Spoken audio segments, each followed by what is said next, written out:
Se a Califórnia fosse um país, seria a quinta maior economia do mundo, com uma riqueza de 3,5 trilhões de dólares.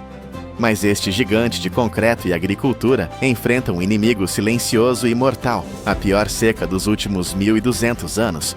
Com os rios secando e a neve das montanhas desaparecendo, a engenharia propõe o impossível: transformar o Oceano Pacífico em água potável. Hoje, veremos como a pressão extrema e a tecnologia de ponta estão revertendo a natureza para salvar um estado inteiro. Para entender por que estamos construindo máquinas colossais à beira-mar, precisamos primeiro sentir o calor da Terra. A Califórnia não é apenas praias e celebridades, é o motor agrícola que alimenta a América. 1/3 de todos os vegetais e 2/3 das frutas e nozes dos Estados Unidos nascem aqui. Mas esse milagre verde no meio do semiárido tem um custo devastador. A agricultura consome 80% de toda a água usada no estado. É uma conta que a natureza não consegue mais pagar. Historicamente, a Califórnia confiava na Serra Nevada, uma muralha de montanhas que acumulava neve no inverno e a liberava como água fresca no verão. Mas esse ciclo natural colapsou. A neve diminuiu drasticamente e reservatórios vitais como Shasta e Oroville atingiram níveis críticos de 40%. A terra fértil começou a rachar, transformando-se em poeira vermelha. A humanidade não podia esperar pela chuva. A única saída era olhar para o oeste, para o vasto e salgado Oceano Pacífico. Mas como se move um oceano para dentro da Terra? A resposta começa com aço e ambição. Engenheiros projetaram um sistema de artérias industriais, tubulações gigantescas de aço carbono e polietileno de alta densidade. Imagine tubos com 2 a 3 metros de diâmetro, largos o suficiente para um carro passar por dentro. Estas não são simples condutas, são fortalezas subaquáticas.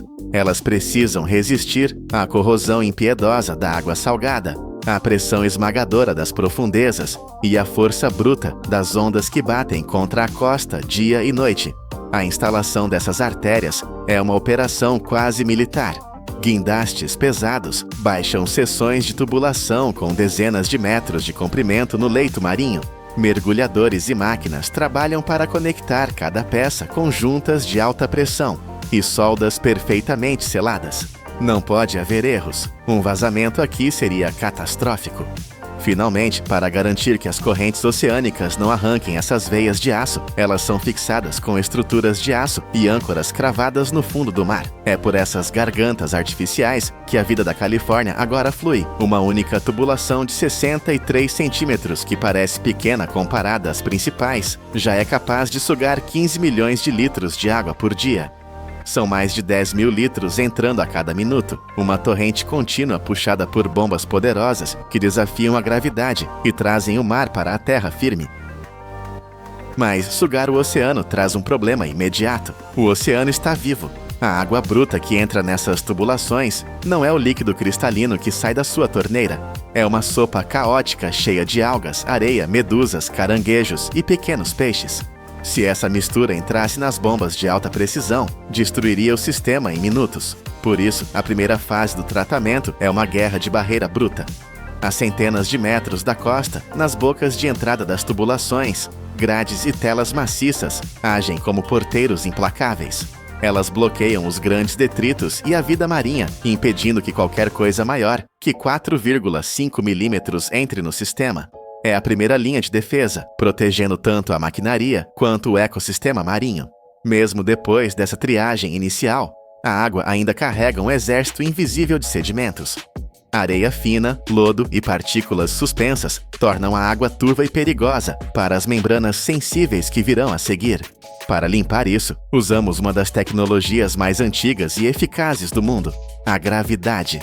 A água é despejada em tanques de filtração gigantescos, onde camadas de areia atuam como uma peneira natural. A água flui para baixo, passando pelos espaços minúsculos entre os grãos de areia, enquanto a sujeira fica presa. É um processo contínuo e hipnótico, onde a areia suja é removida, lavada e devolvida ao ciclo. Mas a batalha pela pureza ainda não acabou. Existem partículas tão pequenas que riem da areia. Elas são menores que 1/10 da espessura de um fio de cabelo humano. Para capturar esses fantasmas microscópicos, a engenharia recorre à química. Pás gigantes agitam a água em tanques de floculação, enquanto injetamos coagulantes como o cloreto férrico. É aqui que a mágica visual acontece. O coagulante age como um ímã, atraindo a poeira fina e a sujeira invisível, forçando-as a se unirem em flocos maiores e pesados. De repente, o que era invisível torna-se visível e pesado, afundando para o fundo do tanque como lama, deixando a água acima muito mais clara. Removemos a vida, a areia e a poeira. Mas o maior inimigo permanece dissolvido, invisível e letal para as plantações e para nós, o sal. Agora entramos no coração da besta. A água está limpa de sólidos, mas ainda é água do mar, com 3,5% de sal. Para transformar isso em água doce, precisamos de uma força que desafia a própria natureza molecular da água. Antes de enfrentar o sal, a água passa por uma última guarda de honra, os filtros de cartucho. São cilindros densos de fibras comprimidas que capturam qualquer coisa entre 1 e 5 microns. É uma obsessão pela limpeza, garantindo que nada sólido toque a tecnologia mais cara da usina, as membranas de osmose reversa. A osmose reversa é onde a engenharia bruta encontra a física quântica. O sal ama a água. Os íons de sódio e cloro agarram-se às moléculas de água com uma força eletrostática feroz. Para quebrar esse abraço, não basta pedir com educação. Precisamos de força, muita força. Bombas centrífugas de alta potência começam a girar, emitindo um zumbido profundo que faz o chão vibrar. Elas empurram a água contra membranas semipermeáveis com uma pressão avassaladora de 60 bar. 60 bar. Vamos visualizar isso. É 60 vezes a pressão que a atmosfera da Terra exerce sobre você agora. É como ter um elefante apoiado em cima do seu polegar. Sob essa pressão esmagadora, a água não tem escolha. Ela é forçada contra a membrana, cujos poros são tão pequenos que apenas as moléculas puras de H2O conseguem passar. O sal, maior e eletricamente carregado, é barrado e repelido. É uma peneira molecular. De um lado sai uma salmoura concentrada, do outro, gotas de água doce, libertadas à força de seu companheiro salgado. Mas para os padrões da Califórnia, quase puro não é suficiente. A água passa por um segundo estágio de osmose reversa, desta vez com membranas ainda mais apertadas, para remover elementos teimosos como o boro e os últimos íons restantes. O resultado é um líquido que não é apenas água, é uma substância de pureza técnica, um permeado que tem uma condutividade elétrica quase nula. Transformamos o caos do oceano em ordem líquida. Temos agora milhões de litros de água doce, mas ela está no lugar errado. Estamos na costa, ao nível do mar, mas as fazendas sedentas e as cidades em crescimento estão a centenas de quilômetros de distância, no interior, protegidas por cadeias de montanhas. O desafio agora não é mais químico, é geográfico. Temos que mover um rio. Felizmente, a Califórnia é o lar de uma das maiores façanhas de infraestrutura da história humana, o projeto hidroviário do estado.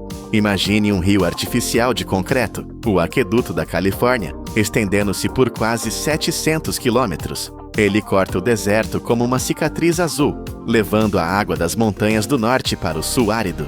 Agora conectamos nossa água do mar dessalinizada a essa rede vascular existente, mas há um obstáculo titânico no caminho: as montanhas Tehachapi. A água não sobe montanhas sozinha. Para superar isso, os engenheiros construíram a estação de bombeamento Edmonston, a mais potente do seu tipo no mundo. Aqui, motores elétricos gigantescos, cada um do tamanho de uma casa, rugem para empurrar milhares de toneladas de água montanha acima. Eles elevam a coluna de água a mais de 600 metros de altura vertical em um único impulso. É o equivalente a bombear um rio inteiro para o topo do 150º andar de um arranha-céu. O consumo de energia é alucinante, custando bilhões de dólares, mas é o preço da sobrevivência. Essa água, uma mistura de neve derretida e oceano processado, flui então por gravidade para o Vale Central, transformando o deserto em pomares de amêndoas e campos de alface que alimentam a nação. Mas bombear a água do mar e transportá-la por montanhas é caro. E se houvesse uma fonte de água mais próxima, correndo bem debaixo dos nossos pés? A Califórnia decidiu que na guerra contra a seca não existe desperdício, apenas recursos mal aproveitados. Entramos agora no mundo do reciclo de águas residuais, onde transformamos o esgoto em água potável. Pode parecer chocante, mas é a fronteira final da eficiência. Tudo começa nos esgotos escuros da cidade. Cada descarga, cada pia, cada ralo industrial alimenta um rio subterrâneo tóxico. Quando esse fluxo chega à estação de tratamento, é um pesadelo de detritos, papel, plástico, galhos, areia e lodo. A primeira etapa é bruta. Grades de aço inoxidável interceptam o lixo sólido, agindo como dentes gigantes que mastigam o fluxo para remover trapos e plásticos.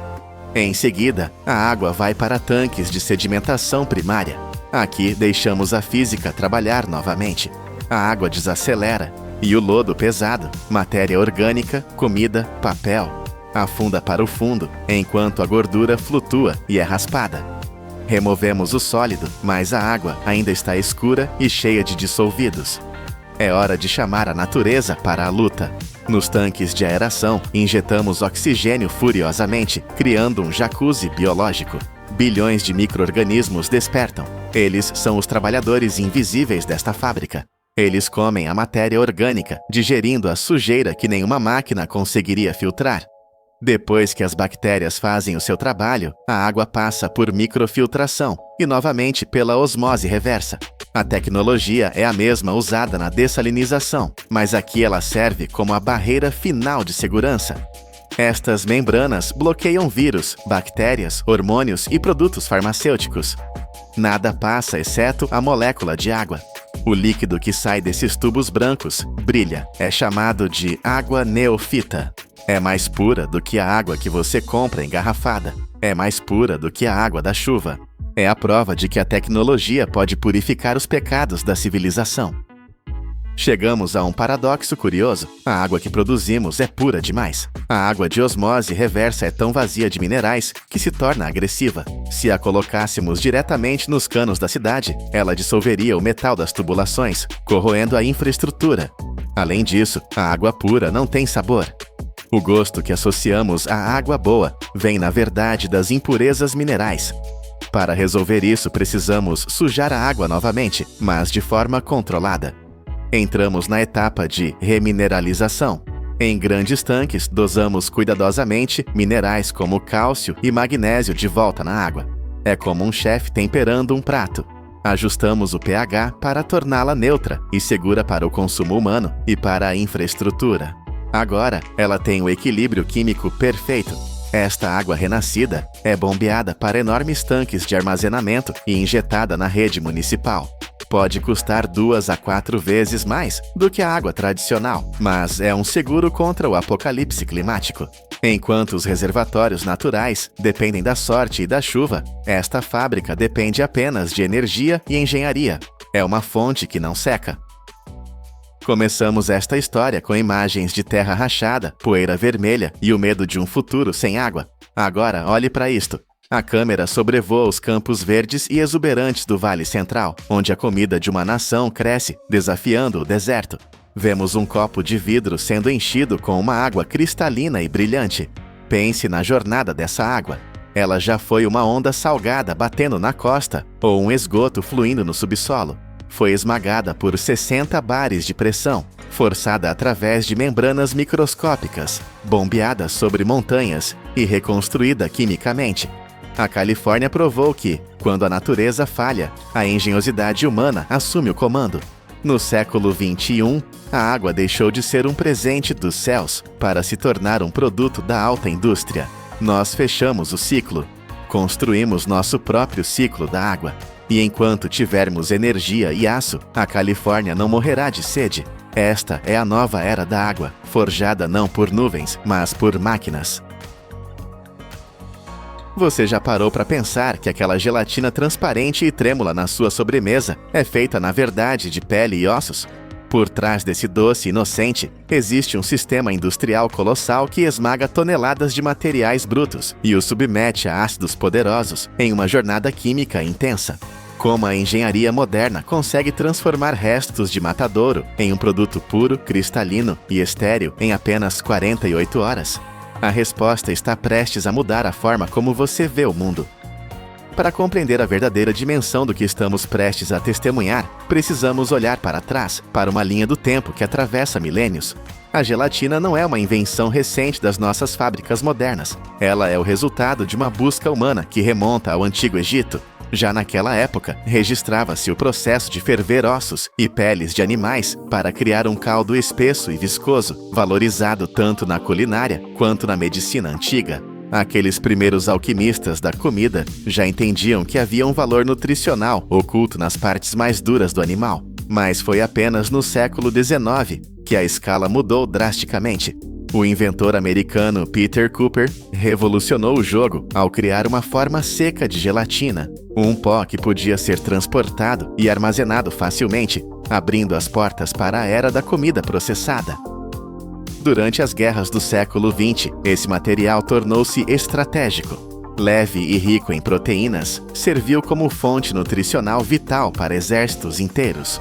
Hoje, a gelatina infiltrou-se em cada canto da nossa vida, muito além da sobremesa. Ela está nas cápsulas farmacêuticas que tomamos, nos suplementos que nos mantêm saudáveis, nos cosméticos e até nas linhas de processamento de carne em massa.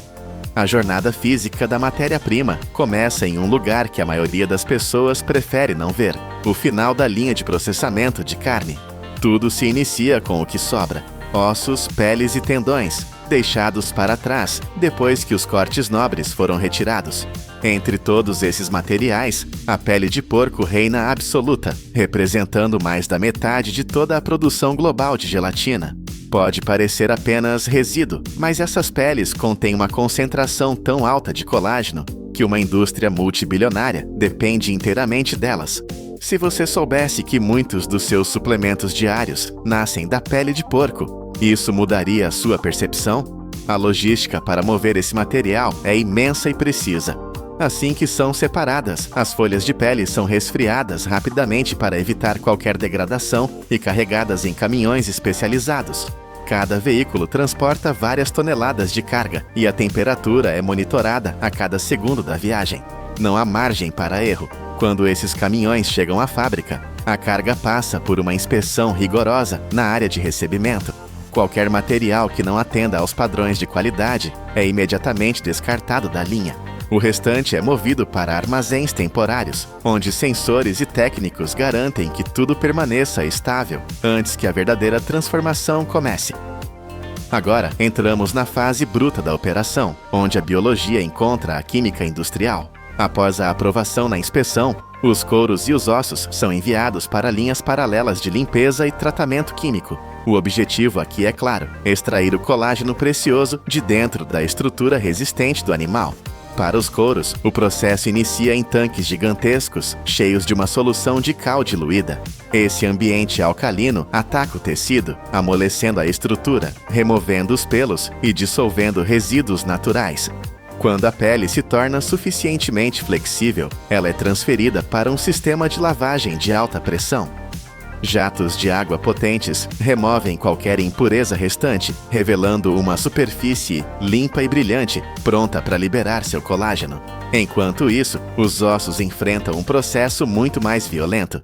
Primeiro são lavados sob alta pressão e, em seguida, esmagados impiedosamente em pedaços que medem cerca de 2,5 a 5 centímetros. Esse tamanho é crucial para aumentar a área de superfície e permitir que os produtos químicos penetrem fundo. Os fragmentos de ossos entram em tanques de água quente circulante para remover a gordura natural e os minerais superficiais.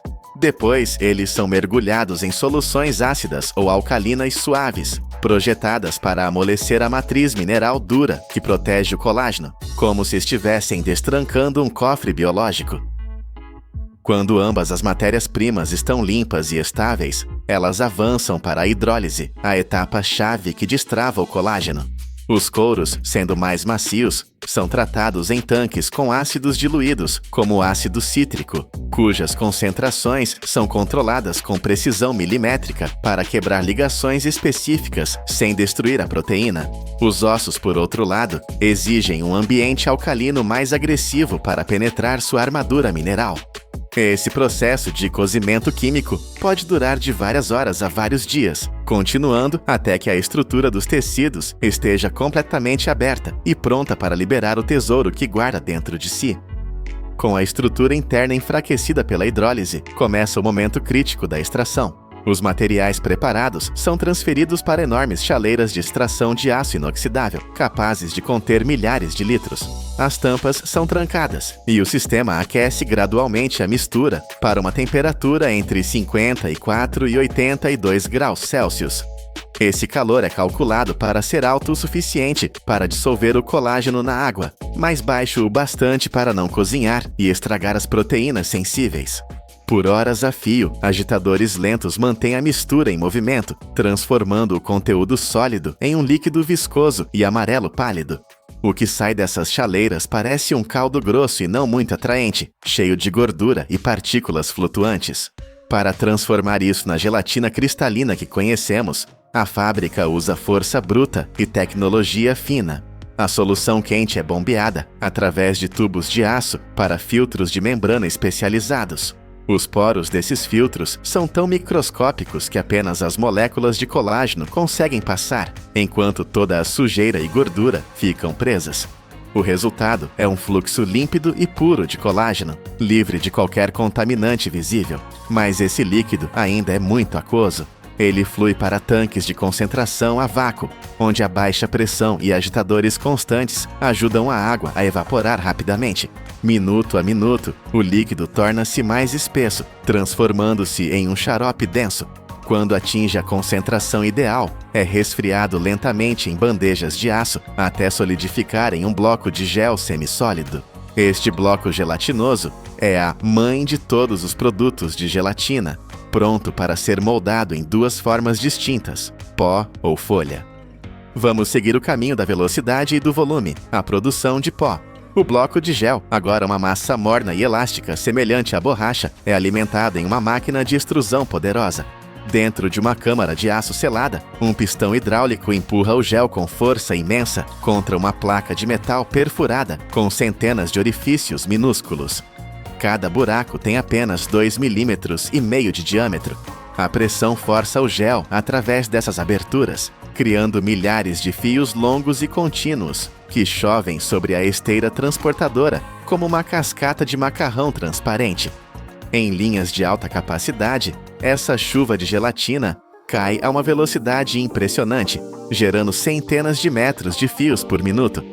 A razão para criar esses fios finos é puramente física.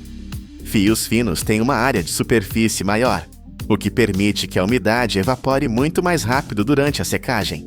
Isso garante que a gelatina permaneça clara e não amarele, mantendo a qualidade visual que a indústria exige.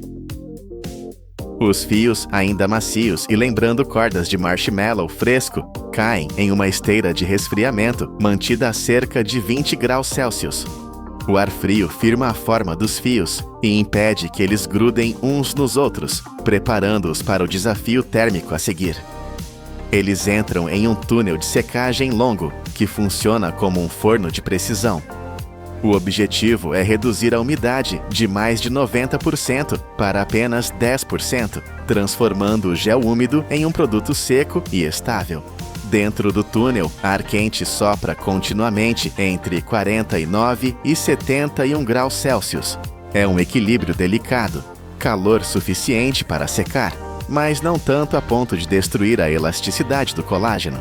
Os fios viajam por vários níveis de esteiras, banhados por ar seco, que circula em um ciclo fechado, removendo a umidade a cada segundo.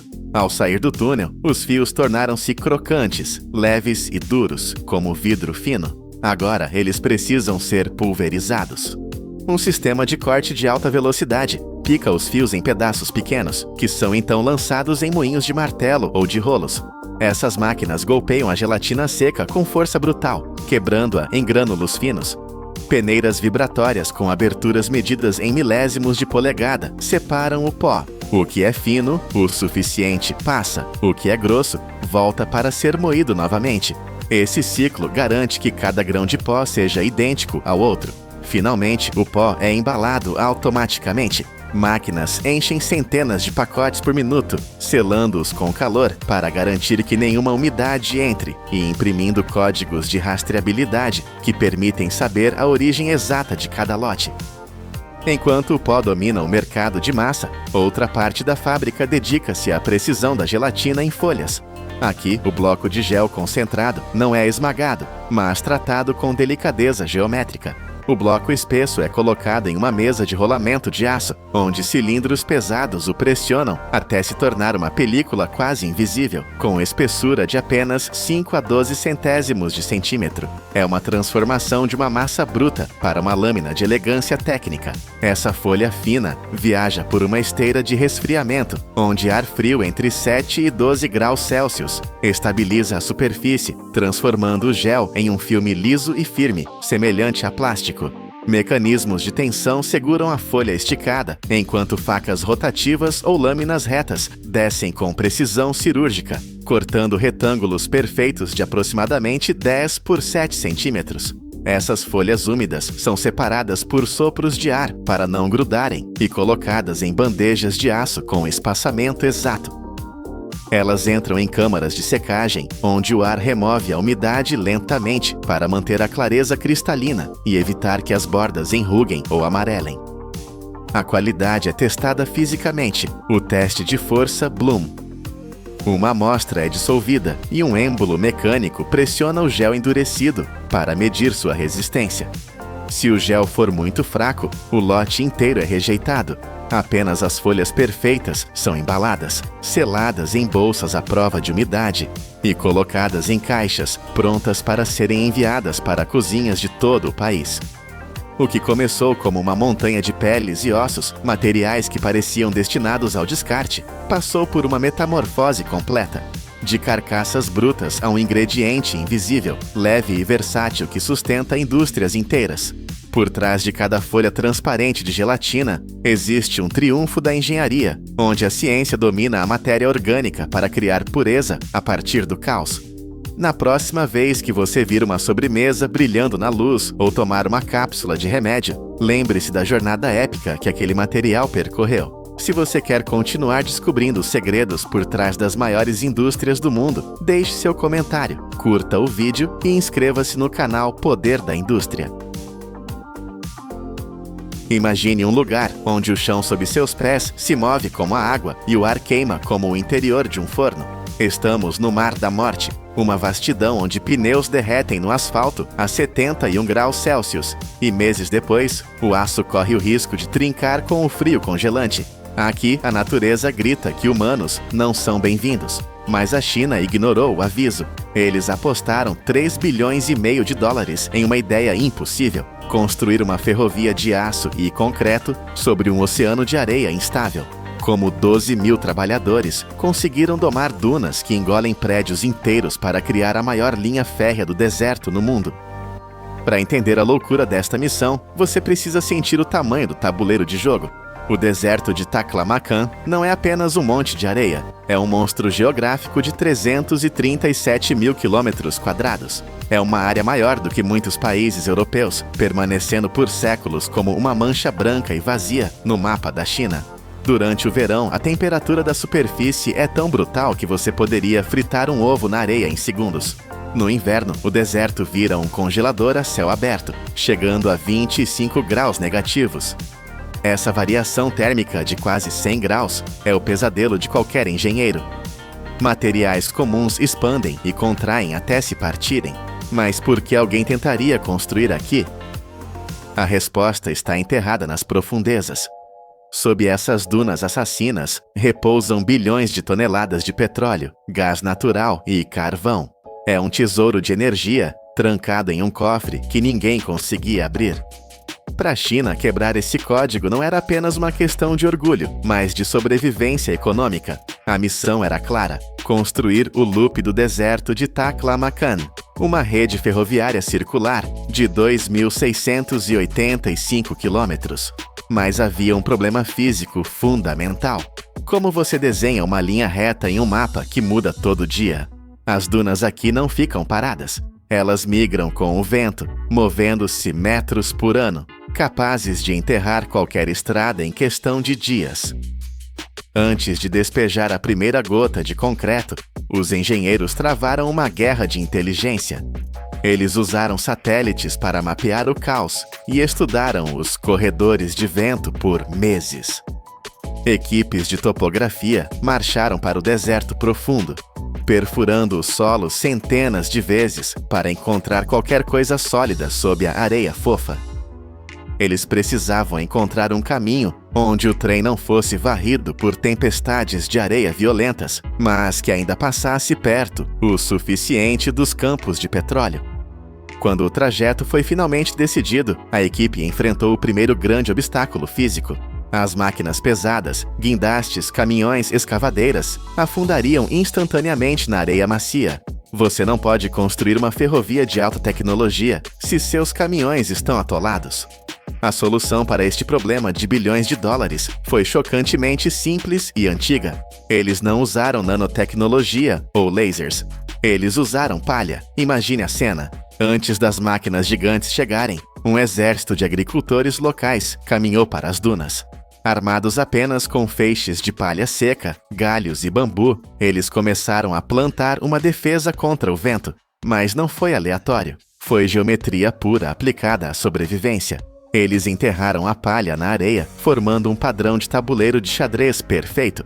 Cada quadrado dessa rede tem exatamente 1 metro quadrado. E aqui está o segredo da engenharia. A palha não é colocada reta, mas inclinada, forçada na areia para criar barreiras baixas. Quando o vento feroz do deserto atinge esses quadrados, ele não consegue fluir suavemente. A grade de palha quebra a velocidade do vento, forçando-o a soltar a areia que carrega. Em vez de mover as dunas, o vento fica preso na armadilha. Sob um sol que faz o ar tremer, esses trabalhadores cobriram centenas de hectares com essa pele geométrica. De cima, parece que alguém desenhou uma grade infinita sobre o deserto. O efeito foi imediato. A areia que antes fluía como água parou. O chão endureceu. Pela primeira vez na história daquele lugar, um caminhão carregado podia dirigir sobre as dunas sem ser engolido. A fundação primitiva estava pronta. Agora era hora de trazer os pesos pesados. A palha parou o vento, mas um trem de carga pesa milhares de toneladas. Construir trilhos diretamente sobre a areia, mesmo que estabilizada com palha, seria um desastre. A vibração do trem faria a areia se liquefazer e os trilhos afundariam. Os engenheiros precisavam transformar a areia em pedra. E para fazer isso, eles usaram o ingrediente mais raro do deserto: água. Parece contraditório despejar água preciosa na areia, mas na física do solo, a água age como uma cola. Centenas de tratores primeiro nivelaram as dunas, cortando os topos e preenchendo os vales para criar uma estrada plana. Então, sistemas de irrigação e caminhões-pipa começaram a injetar água na areia solta. Não para cultivar plantas, mas para preparar o solo para a violência dos rolos compressores. Assim que a areia atingiu a umidade perfeita, rolos de aço gigantes começaram a passar. O som devia ser ensurdecedor, o estrondo de metal vibrando contra a terra, expulsando cada bolha de ar entre os grãos de areia. Passagem após passagem, a areia fofa foi esmagada até se tornar uma laje densa e compacta. Mas eles não pararam por aí. Para garantir que essa base nunca se desfizesse, caminhões trouxeram toneladas de solo avermelhado de outras regiões. Eles espalharam essa terra sobre a areia compactada como uma tampa protetora. Mais uma vez, os rolos passaram fundindo as camadas. O que antes era um oceano de pó instável, agora era uma cicatriz vermelha e dura, cortando o deserto, forte o suficiente para suportar o peso de guindastes e concreto. O deserto tinha ganhado um chão artificial.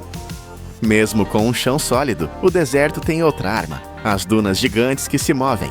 Uma tempestade de areia ruim poderia enterrar a linha férrea sob metros de areia em uma única noite. Limpar os trilhos todo dia seria impossível. A solução dos engenheiros foi radical. Se o chão é o problema, vamos sair do chão. Eles decidiram construir uma estrada no céu. Mais de 65% da ferrovia Rotan-Huoqiang não toca a areia. Ela flutua. Cerca de 500 quilômetros de trilhos correm sobre viadutos elevados. Para sustentar isso, eles tiveram que erguer uma floresta de concreto no meio do nada. 11 mil pilares de ponte começaram a subir do chão. A construção desses pilares foi uma batalha contra o relógio e o termômetro. Durante o dia, o calor era tão intenso que o concreto secaria rápido demais e racharia antes de endurecer.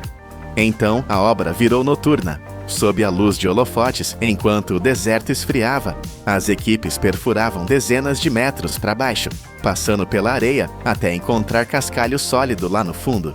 Eles inseriam gaiolas de aço e bombeavam concreto, criando raízes profundas que nem o vento mais forte poderia arrancar. Sobre essas raízes, os pilares subiram, alguns chegando a 15 metros de altura. Eles usaram moldes especiais e aditivos químicos para que o concreto resistisse ao sal corrosivo do solo. A visão é surreal. Fileiras infinitas de colunas cinzas marchando para o horizonte como um exército de gigantes petrificados. O design é genial em sua simplicidade. O vento e a areia agora podem passar livremente por baixo dos viadutos. A ferrovia deixa o deserto fluir em vez de tentar bloqueá-lo. Com o esqueleto de concreto pronto, era hora de colocar a coluna vertebral de aço.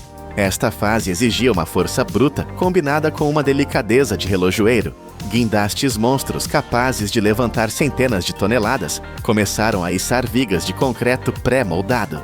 Essas vigas, pesando tanto quanto uma baleia azul, tinham que ser encaixadas no topo dos pilares com uma margem de erro de apenas alguns milímetros.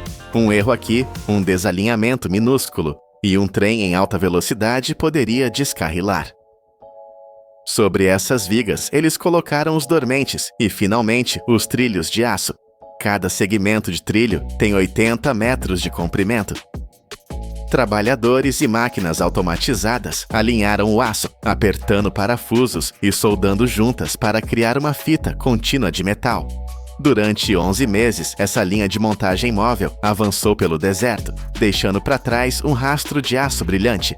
Mas antes de qualquer passageiro embarcar, a linha teve que passar pelo teste final de tortura. Trens de teste pesados, carregados com sensores, correram para frente e para trás. Eles mediram tudo, quanto a ponte afundava com o peso, quanto ela vibrava com o vento, como os trilhos reagiam ao calor do meio-dia. Os sensores confirmaram o impossível. A estrutura era estável. A areia não se acumulava nos trilhos. O plano tinha funcionado. Mas construir é uma coisa, manter é outra. Em um ambiente tão hostil, a natureza tenta destruir tudo o que o homem faz.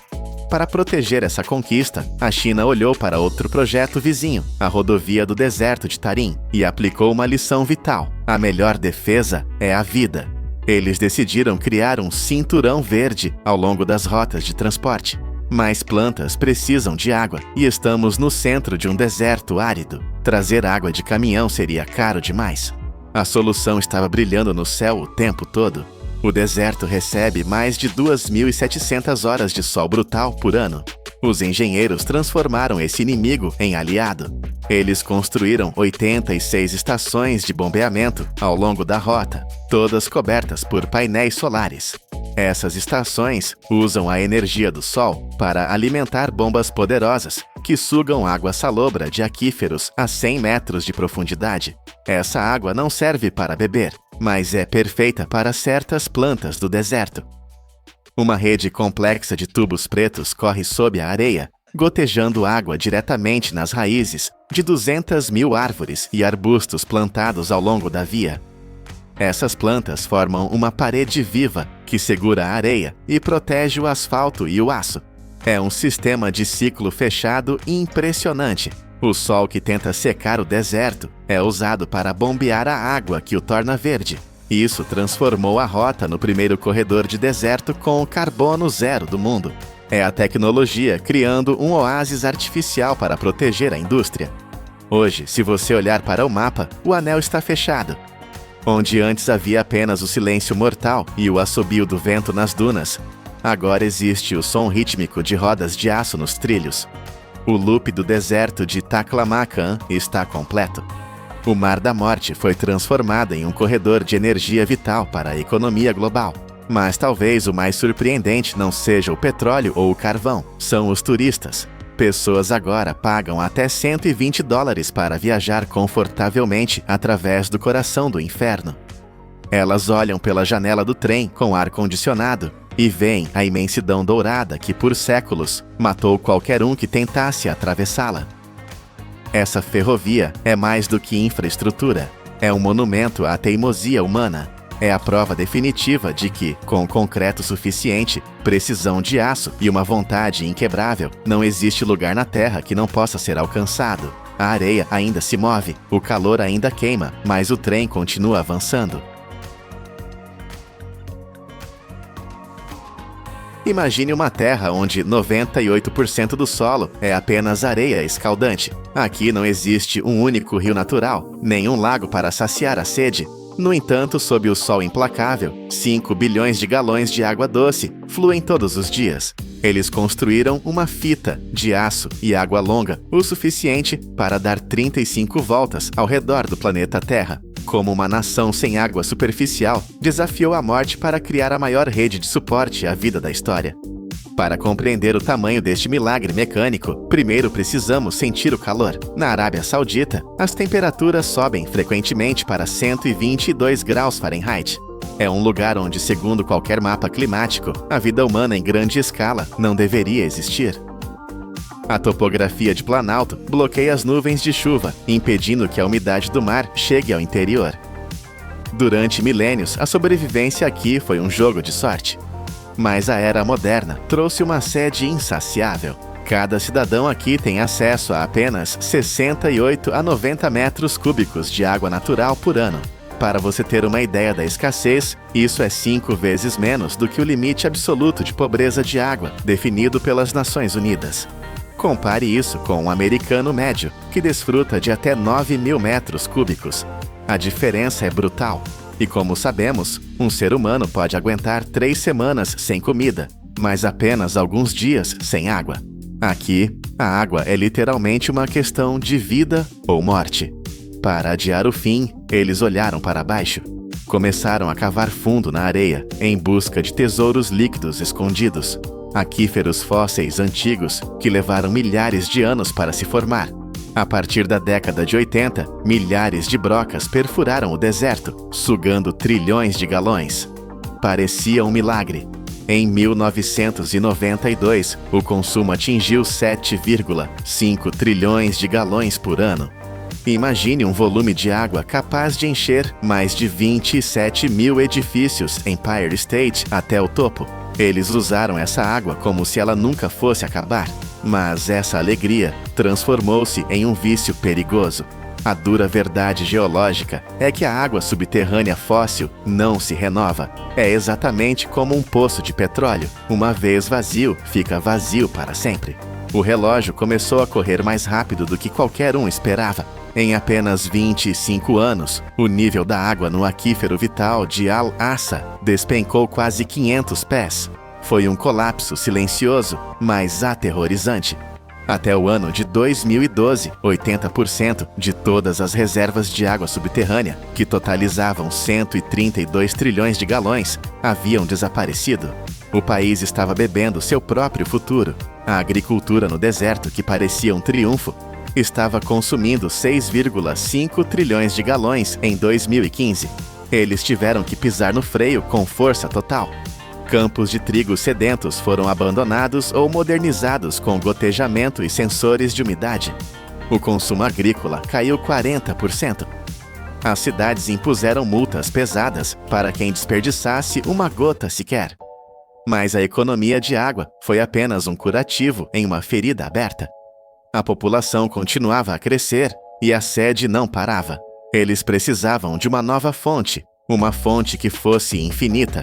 E a única coisa infinita ao redor deles era o oceano. Mas o oceano é salgado, e beber essa água é uma sentença de morte, a menos que você tenha a tecnologia para domá-lo.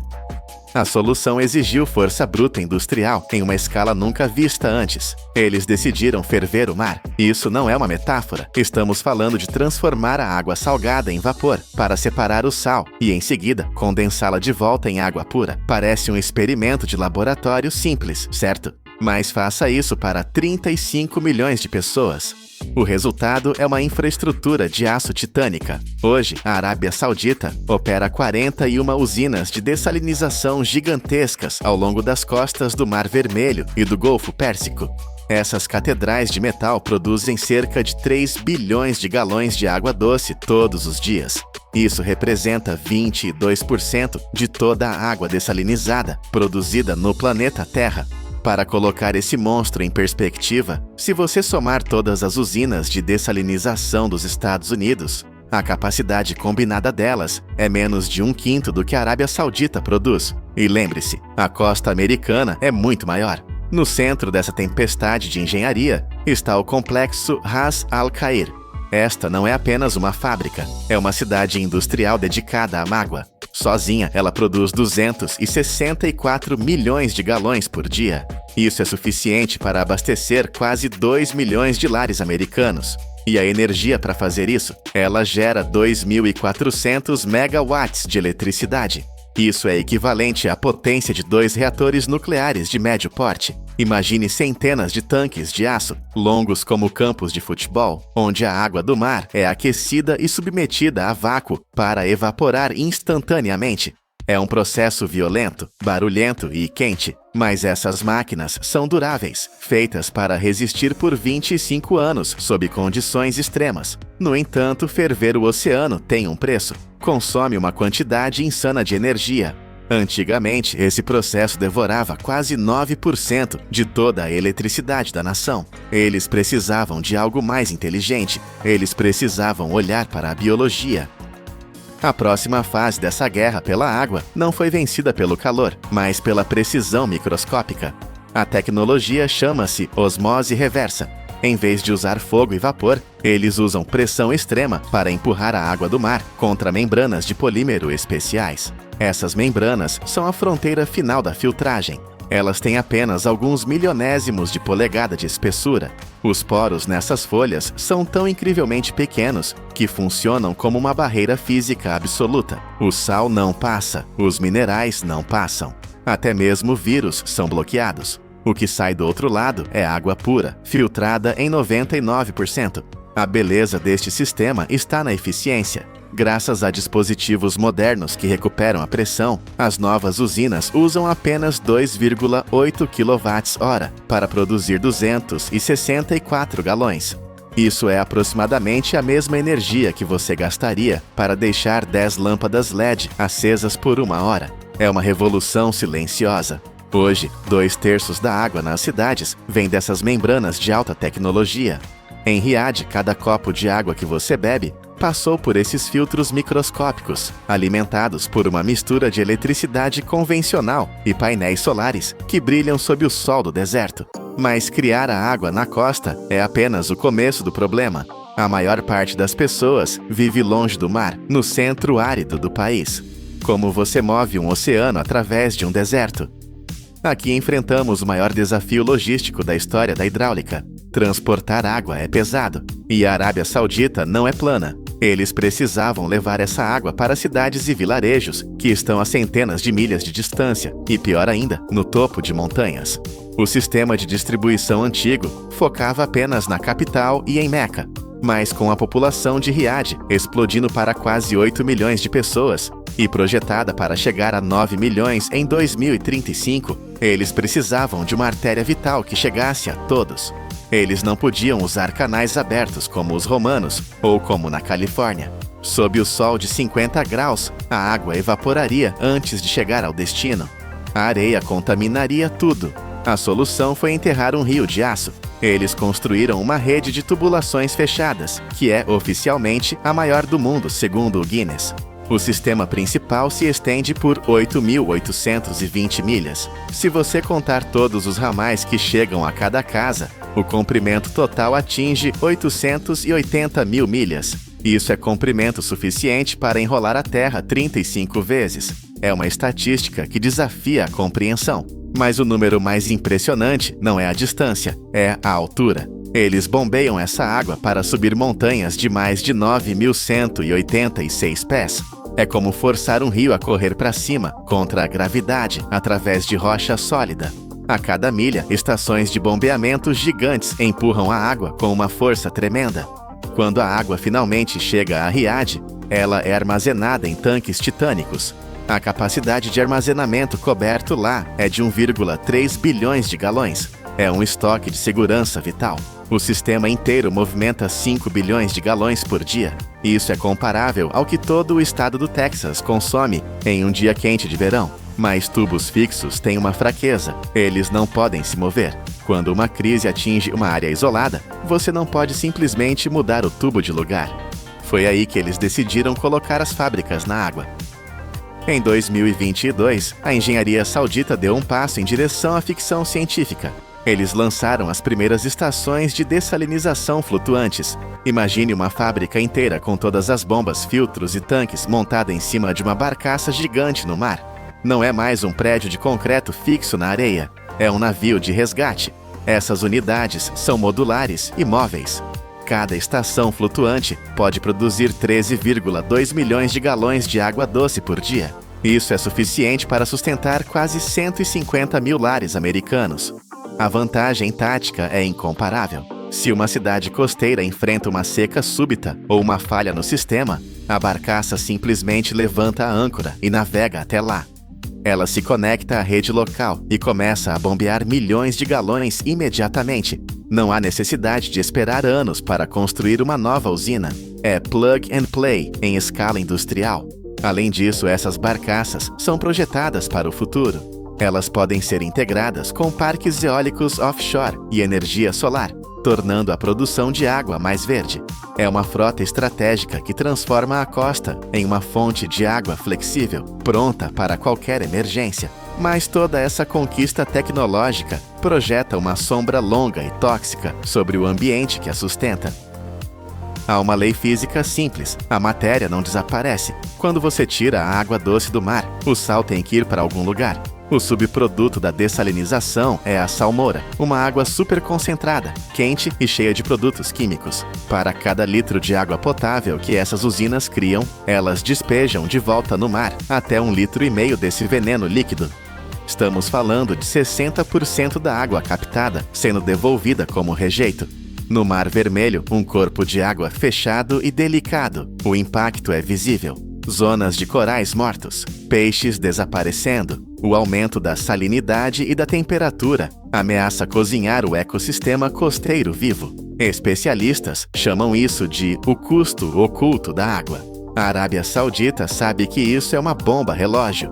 Para evitar o colapso do mar que os alimenta, eles estão investindo em tecnologias de dispersão. Difusores de águas profundas espalham a salmoura para que ela não se acumule no fundo. Mas a verdadeira inovação é a mineração de salmoura. A ideia é extrair minerais valiosos desse lixo: lítio, magnésio, potássio, metais raros que o mundo precisa desesperadamente. O objetivo é transformar um desastre ecológico em uma mina de ouro, fechando o ciclo. É uma aposta alta, onde a tecnologia deve consertar os problemas que a própria tecnologia criou. O que começou como uma luta desesperada pela sobrevivência em uma caixa de areia tornou-se um modelo para o planeta. A Arábia Saudita provou que a geografia não é o destino. Com energia suficiente e engenharia ousada, é possível criar rios onde a natureza jamais pretendia. E essa tecnologia não vai ficar parada aqui. Regiões secas como o deserto do Atacama, o Sahel na África ou a Califórnia nos Estados Unidos poderiam usar esse mesmo plano. Frotas flutuantes e tubos que cruzam continentes podem ser a única resposta para um mundo que está ficando cada vez mais sedento. Hoje, 35 milhões de pessoas acordam no deserto e abrem a torneira, sem pensar que a água que flui viajou centenas de milhas, subiu montanhas e passou por filtros microscópicos apenas para chegar até ali. A era das guerras pela água pode ser evitada, não pela política, mas por máquinas que transformam o oceano em vida. 1,9 bilhões de galões de água do mar. Este é o volume colossal, equivalente a mais de 10 mil piscinas olímpicas, que a humanidade decidiu, pela primeira vez na história, despejar diretamente na garganta de um vulcão ativo. Soa como a receita perfeita para um desastre. Mas em 1973, quando um rio de lava ameaçou apagar a economia de uma nação inteira, os engenheiros declararam uma guerra total contra a geologia. Esta é a história da maior batalha industrial já travada entre o oceano e o fogo. Quem venceu? Bem-vindos ao canal Poder da Indústria. Para compreender a verdadeira dimensão desta aposta suicida, precisamos primeiro sentir o terreno onde ela aconteceu. Estamos na Islândia, uma terra onde a beleza do gelo esconde uma violência geológica brutal, logo abaixo da superfície. Imagine um território que abriga até 130 vulcões, onde 30 deles ainda estão respirando, esperando o momento certo para despertar. Se o resto do mundo teme furacões ou terremotos, o pesadelo do islandês é o gigante de fogo que dorme no quintal de casa. O nosso foco é Heimaey, uma pequena ilha a cerca de 7 quilômetros da costa sul. Com apenas 13 quilômetros quadrados, ela parecia um refúgio seguro. Ao lado da cidade, erguia-se o vulcão Eldfell. Durante 6.000 anos, ele permaneceu em silêncio absoluto. As gerações nasceram e morreram acreditando que a montanha estava morta. Mas no mundo da geologia, o silêncio é apenas uma pausa. A noite fatídica chegou em 21 de janeiro de 1973. Pequenos tremores começaram a sacudir as janelas, mas os moradores, endurecidos pela vida no Ártico, não entraram em pânico. Então, a 1h55 da manhã de 23 de janeiro, a realidade se partiu ao meio. Uma explosão ensurdecedora rasgou o céu noturno.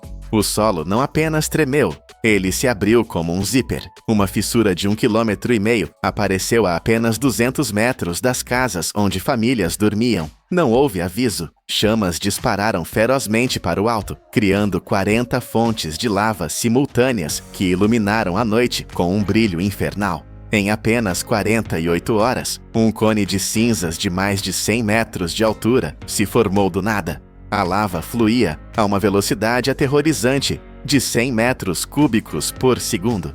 Era uma inundação de fogo líquido. O destino, no entanto, jogou um dado a favor da humanidade. Ventos do oeste sopraram os gases tóxicos para longe da cidade, e uma tempestade no dia anterior manteve toda a frota de pesca no porto. Em menos de 6 horas, 5.000 residentes foram evacuados naqueles barcos, deixando para trás suas vidas e suas casas. Apenas algumas centenas de voluntários ficaram. A cidade estava vazia, mas a guerra contra a terra estava apenas começando.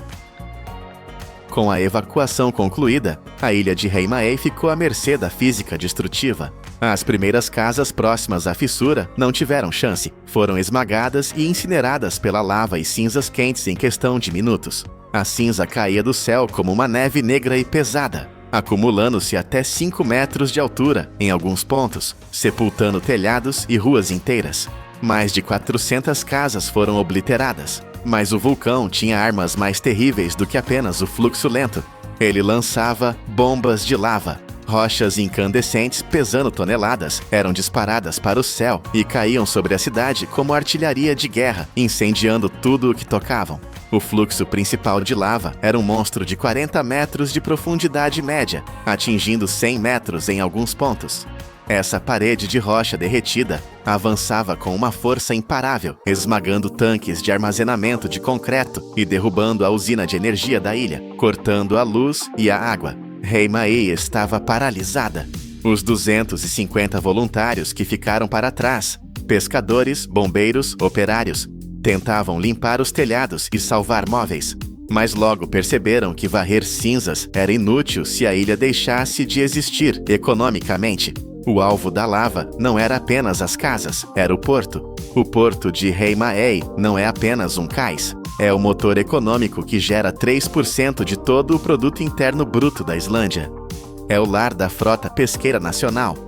Se a lava bloqueasse a entrada do porto, a indústria pesqueira colapsaria e a ilha se tornaria uma rocha morta, sem motivo para ninguém retornar.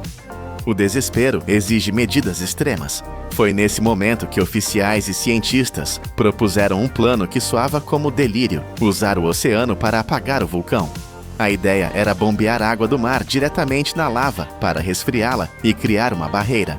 Tentativas anteriores no Havaí e na Itália falharam ou foram inconclusivas, mas a Islândia não tinha escolha.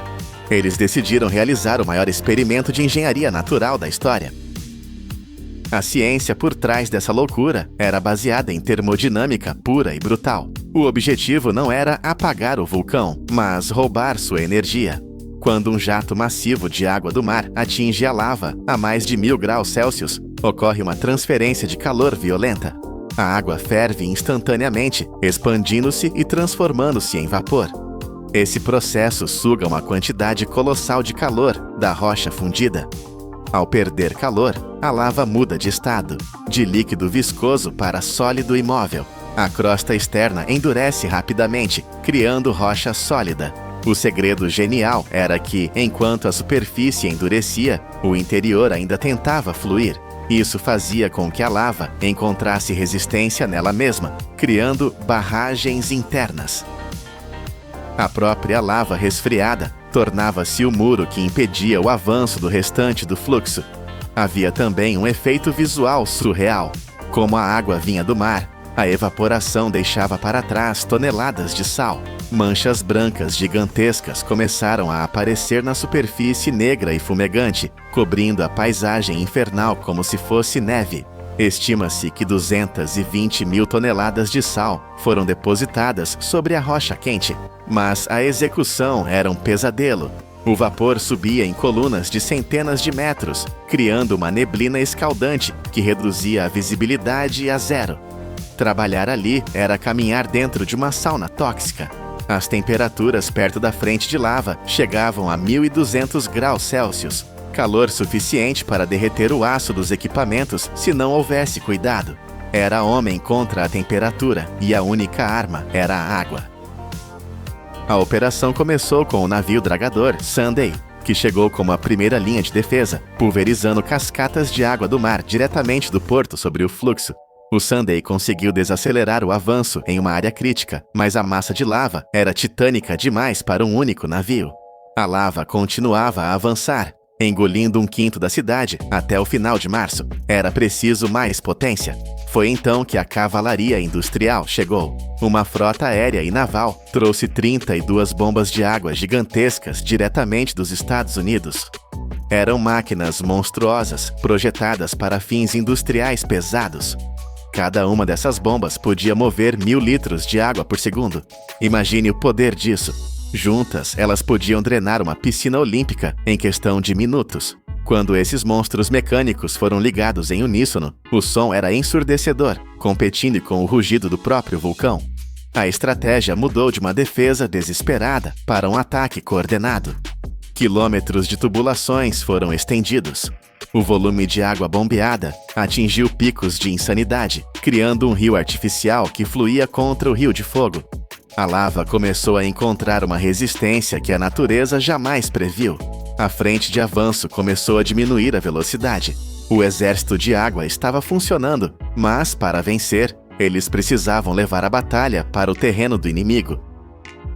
Se bombear água da costa era perigoso, o que veio a seguir foi suicida. Para parar o fluxo principal, os engenheiros precisavam colocar as tubulações não na frente da lava, mas em cima dela. Tratores e escavadeiras, operados por homens com nervos de aço, dirigiram diretamente sobre a crosta de lava em movimento. Parece uma cena de filme de ação, mas era realidade. A camada de cinzas vulcânicas na superfície atuava como um isolante térmico, permitindo que as máquinas pesadas não derretessem seus pneus e esteiras, desde que não parassem por muito tempo. Pela primeira vez, a humanidade construía estradas sobre um rio de fogo ativo. Os trabalhadores, muitas vezes operando cegos pelo vapor, arrastavam tubos manualmente em seções íngremes. E aqui está um detalhe fascinante da engenharia improvisada. Eles não usaram apenas tubos de aço, eles usaram tubos de plástico. Como o plástico não derreteu em cima da lava, a resposta é o fluxo. A água gelada do mar corria tão rápido dentro dos tubos que resfriava o plástico de dentro para fora, impedindo que ele colapsasse com o calor externo. Essas artérias artificiais se estendiam por 200 até 600 metros para dentro do inferno vulcânico. Tubos se rompiam constantemente com o movimento da Terra e as equipes tinham que correr para substituí-los. Durante 15 dias ininterruptos, 132 milhões de galões foram despejados nessa ofensiva final. A barreira fria cresceu. A lava bateu no muro criado por ela mesma e parou. Em 10 de julho de 1973, as bombas foram desligadas. O silêncio voltou a Heimaey. O vulcão havia parado. Quando olhamos para os números finais, a escala do que foi feito é difícil de processar. 1,9 bilhões de galões de água do mar foram usados. 10 mil piscinas olímpicas jogadas contra a Terra. O vulcão expeliu cerca de 250 milhões de metros cúbicos de material.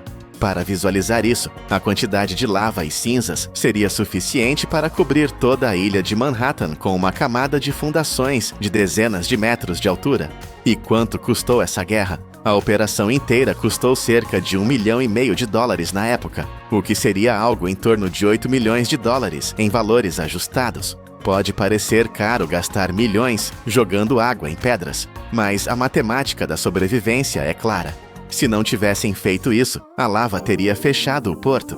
A Islândia teria perdido 3% do seu PIB permanentemente.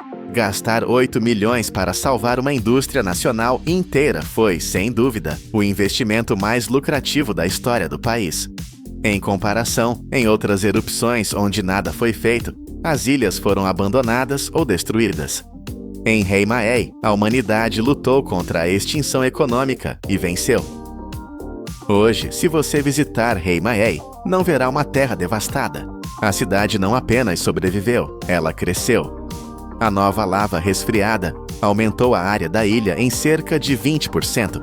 E a ironia suprema, a nova rocha formou um quebra-mar natural, ainda melhor do que o anterior, protegendo o porto das tempestades do Atlântico. Onde antes havia destruição, agora há turismo.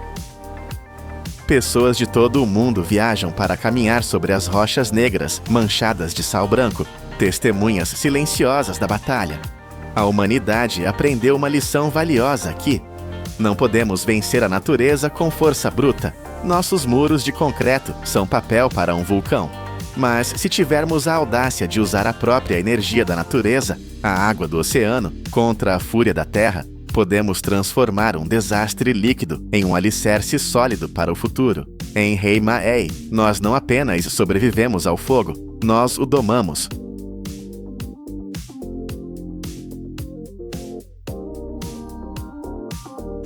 Imagine ter o peso de um elefante africano adulto concentrado na ponta do seu dedo polegar.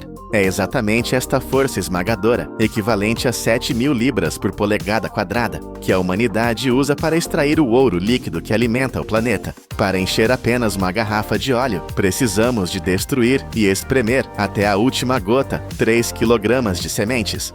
Todos os anos, transformamos 21 milhões de toneladas de flores em combustível para a indústria global. Mas como é que uma semente preta e dura se transforma num líquido cristalino sem perder a sua pureza? Bem-vindos ao poder da indústria. Hoje, vamos entrar na máquina que espreme o sol. A nossa jornada começa longe do barulho das fábricas, sob o silêncio enganador dos campos abertos. À primeira vista, parece uma pintura, milhões de girassóis a olharem para o céu. Mas não se deixe enganar pela beleza. Quando as pétalas caem e o campo se torna castanho escuro, a natureza termina o seu trabalho e a engenharia de guerra entra em ação. Estamos a falar da colheita, mas feita numa escala que desafia a imaginação. Ouça o rugido. Estes não são tratores comuns, são ceifeiras debulhadoras, verdadeiros predadores de aço desenhados com um único propósito: devorar. Cada uma destas bestas mecânicas pesa dezenas de toneladas e avança sobre a terra com uma fome insaciável. Observe as lâminas na frente da máquina. Elas são mais afiadas do que navalhas e cortam centenas de caules duros por minuto. Não há hesitação. A máquina não para. A eficiência aqui é aterrorizante. Uma única ceifeira consegue processar 50.000 libras de sementes por hora. Isso são mais de 22 toneladas de matéria-prima a desaparecerem dentro da máquina a cada 60 minutos. Para visualizar melhor, é o mesmo que processar o peso de 5 elefantes grandes numa única hora, sem deixar cair uma única semente no chão. E como é que elas não falham? Estas máquinas são guiadas por satélite. Um sistema de GPS militar mantém este monstro de aço na linha correta, com um desvio máximo de apenas alguns centímetros. O condutor está lá apenas para supervisionar. A máquina sabe exatamente para onde ir. Dentro do ventre da ceifeira, um caos controlado acontece. Um sistema de vibração violenta e ventos ciclônicos separa a semente preciosa da cabeça da flor. O que não serve é cuspido de volta para a terra para nutrir o solo, enquanto o tesouro preto, as sementes, é guardado no tanque. Quando o tanque enche, a coreografia continua. Um braço hidráulico estende-se em movimento e uma cascata de sementes negras jorra para um caminhão que acompanha a velocidade da colheita. É um rio contínuo de recursos. O campo, que antes era um jardim, transformou-se numa linha de produção a céu aberto. A batalha pela colheita foi vencida, mas a guerra pela pureza está apenas a começar. Agora, seguimos os caminhões selados. Eles protegem a carga da umidade e da poeira da estrada, transportando as sementes para as refinarias gigantescas. Quando as portas se abrem na fábrica, o ambiente muda drasticamente.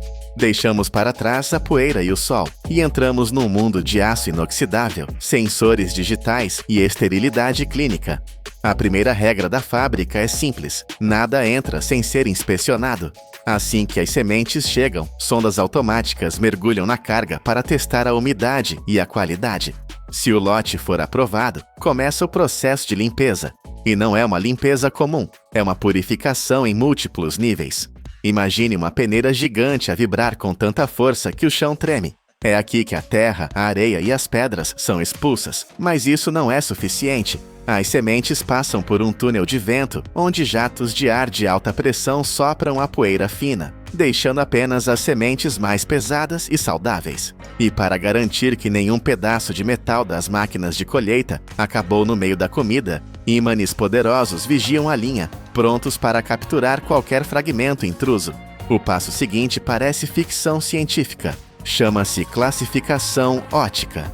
Milhões de sementes passam por uma passadeira a alta velocidade. Acima delas, olhos de laser e câmaras de alta definição analisam cada semente individualmente. Sim, leu bem.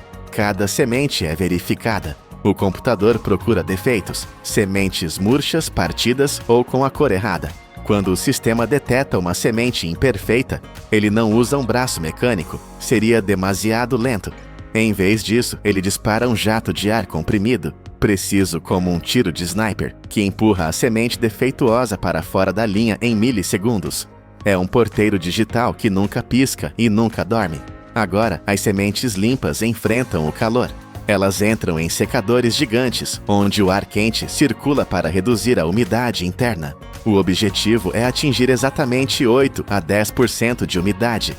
É um equilíbrio mortal. Se secarem demais, perdem óleo. Se secarem de menos, podem apodrecer nos silos. Sensores térmicos mantêm a temperatura entre 120 e 160 graus Fahrenheit. É o ponto ideal para preservar a alma da semente antes do momento mais brutal de todos. Chegamos ao coração da fábrica, o lugar onde a física sólida é forçada a tornar-se líquida. Prepare-se, porque a pressão vai aumentar. As sementes, agora perfeitas e secas, são alimentadas na prensa de parafuso contínuo. Esta máquina não corta, ela esmaga. Imagine um parafuso gigante de metal a rodar dentro de um tubo que fica cada vez mais apertado. As sementes entram e não tem para onde fugir. O espaço diminui e a força aumenta. Estamos a falar de uma pressão colossal de 5.000 a 7.000 libras por polegada quadrada. Lembra-se do elefante no seu dedo? É exatamente isso que está a acontecer aqui dentro. Sob esta tortura mecânica, a estrutura dura da semente não aguenta. Ela colapsa, as células rompem-se. E então o milagre acontece. A semente começa a suar óleo. Não há fogo aqui. Não há fornos a queimar combustível por baixo da prensa. Mas, se tocasse na máquina, queimaria a mão. Por quê? Fricção pura. A luta das sementes contra o aço gera tanto calor que a temperatura dispara para 180 graus Fahrenheit. Este calor é essencial. Ele torna o óleo mais fluido, permitindo que escorra através de ranhuras microscópicas na prensa, enquanto a casca seca é empurrada para a frente. O que sai de um lado é o bolo, uma massa seca e comprimida, onde resta menos de 8% de óleo. Do outro lado flui o prêmio, o óleo bruto. Mas não espere ver aquele líquido dourado e transparente que tem na cozinha. O que sai da prensa é escuro, turvo e cheio de pedaços. Acabou de nascer da violência extrema e ainda carrega as cicatrizes do processo. Para se tornar comestível, este líquido selvagem precisa de ser domado e polido. O óleo bruto deixa a zona de alta pressão e entra no labirinto de refinação. Agora a missão é transformar este líquido sujo em ouro transparente. Começa a fase de filtração e a precisão torna-se microscópica. O óleo é bombeado através de uma série de filtros. Primeiro, malhas de aço removem os pedaços maiores de casca. Depois, o líquido é forçado através de tecidos filtrantes tão finos que conseguem capturar partículas invisíveis ao olho humano, medindo apenas alguns micrones. Para que o óleo consiga passar por estas barreiras minúsculas sem entupir tudo, ele é mantido quente, a cerca de 150 graus Fahrenheit. O calor mantém-no fino, como água. À medida que passa por cada estágio, a cor muda. O castanho turvo desaparece. O líquido clareia. Torna-se âmbar, brilhante e límpido. É a metamorfose final de uma semente preta e suja para um produto de pureza absoluta. Mas a fábrica não para. O óleo refinado corre agora para a linha de engarrafamento, onde a velocidade é a rainha. Milhares de garrafas vazias marcham sobre tapetes de aço inoxidável como soldados. Bocais automatizados descem e enchem cada garrafa com uma precisão cirúrgica. Nem uma gota a mais, nem uma a menos. Tudo acontece num piscar de olhos. Assim que a garrafa está cheia, uma máquina coloca a tampa e sela o produto. Mas quem garante a segurança? Câmaras inteligentes e sensores infravermelhos. Eles observam cada garrafa que passa. Se uma tampa estiver 1 milímetro torta ou se o nível do óleo estiver errado, um braço robótico empurra essa garrafa para fora da linha instantaneamente. Apenas a perfeição é embalada. Robôs empilham as caixas, prontos para enviar este combustível dourado para cozinhas em todo o mundo. Mas espere, nem todas as sementes se transformam em óleo. Existe um destino alternativo para uma parte da colheita, um destino onde o fogo é o protagonista. Vamos falar das sementes de girassol torradas, o snack crocante que todos conhecemos. Aqui o processo é diferente. As sementes não são esmagadas, elas são mimadas pelo calor. Depois de limpas, elas entram em fornos rotativos gigantescos. É como um tornado de ar quente controlado. A temperatura aqui dentro é infernal, variando entre 200 e 60 e 300 graus Fahrenheit. As sementes precisam de estar em movimento constante. Os tambores rodam sem parar, fazendo as sementes dançarem no ar quente. Se parassem por um segundo, queimariam. Este balé térmico dura entre 15 a 25 minutos. É o tempo exato para cozinhar o interior, criar aquele sabor a noz irresistível e deixar a casca estaladiça. Assim que saem do forno, são atingidas por um choque térmico, correntes de ar frio para parar o cozimento imediatamente. Se continuassem quentes, ficariam moles. E ninguém gosta de uma semente mole. Em linhas avançadas, elas recebem uma névoa fina de sal e temperos enquanto ainda estão mornas, para que o sabor penetre profundamente na casca. Mas o verdadeiro segredo industrial acontece no empacotamento. O maior inimigo da crocância é o oxigênio. O oxigênio faz a semente envelhecer e ficar rançosa. Então, como é que a indústria resolve isto? Com nitrogênio. Antes de selar o pacote, a máquina injeta um sopro de gás nitrogênio puro dentro da embalagem, expulsando todo o ar normal. É como parar o tempo. Dentro daquele pacote, a semente fica congelada no seu estado perfeito de frescura. Balanças eletrônicas garantem que cada pacote tenha o peso exato, com uma margem de erro de quase zero. É a união perfeita entre a culinária e a química industrial. De uma pressão esmagadora capaz de deformar o aço ao aroma delicado que sobe da sua frigideira. O que começou como uma simples flor, girando a sua cabeça em direção ao Sol, viajou através de um inferno de atrito, foi analisada por lasers, purificada por filtros microscópicos e selada contra o tempo. Hoje, vimos como a humanidade pega na natureza e a eleva através da engenharia. Seja o óleo dourado ou a semente crocante, cada produto é um monumento à nossa capacidade de transformar o mundo. Na próxima vez que segurar uma garrafa de óleo, lembre-se, você não está apenas a segurar um ingrediente, você tem nas mãos o resultado de 7.000 libras de pressão e da tecnologia mais avançada do planeta. A natureza dá o milagre, mas a indústria dá o poder. Inscreva-se no canal Poder da Indústria. Há muito mais segredos gigantescos para descobrir, e nós estamos apenas a começar a arranhar a superfície.